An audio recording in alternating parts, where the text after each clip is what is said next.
তারকেশ্বরী মধ্যরাতে আশ্রমের মহারাজের কম্বলদান। 25শে ডিসেম্বর মধ্যরাতে রাত যখন গভীর, তখন কোনো সান্টাক্লজ নয়, এক মহারাজ মানুষের সেবায় বেরিয়ে পড়েছেন তারকেশ্বরের রাস্তায়।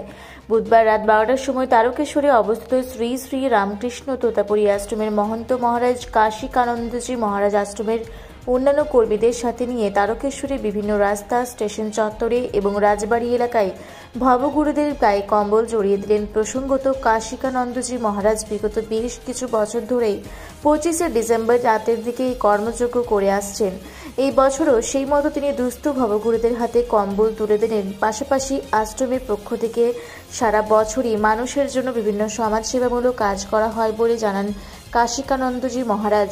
এদিন 50 জন দুস্থ ও অসহায় মানুষের হাতে কম্বল তুলে দেওয়া হয়। এ বিষয়ে কাশিকানন্দজি মহারাজ সাংবাদিককে কি বললেন চলুন একবার শুনে নেওয়া যাক।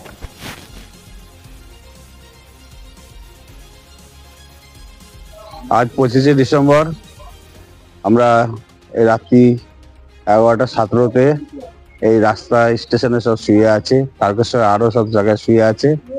এইসব ঠাকুরমার স্বামীজির সন্তান, তারাও কষ্ট পাচ্ছে।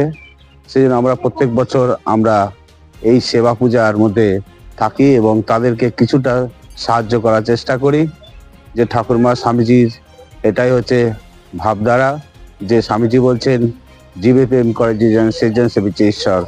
এরাও মধ্যে ভগবান আছে, এরাও ঠাকুরের সন্তান, কিন্তু কিছু কারণের জন্য এরা গরিব, কষ্ট পাচ্ছে। সেই কারণের জন্য তাদেরকেও কিছু সাহায্য করার জন্য আমরা এটাকে মেনে নিয়েছি। এটাও আমাদের ধর্ম, এটাও আমাদের পূজা। জয় রামকৃষ্ণ, জয় মা। সব ঠাকুর সবাইকে ভালো রাখুক, এই কাম্য। তারকেশ্বর থেকে আশিস কুমার ঘোষের রিপোর্ট, রূপসী বাংলা মিডিয়া।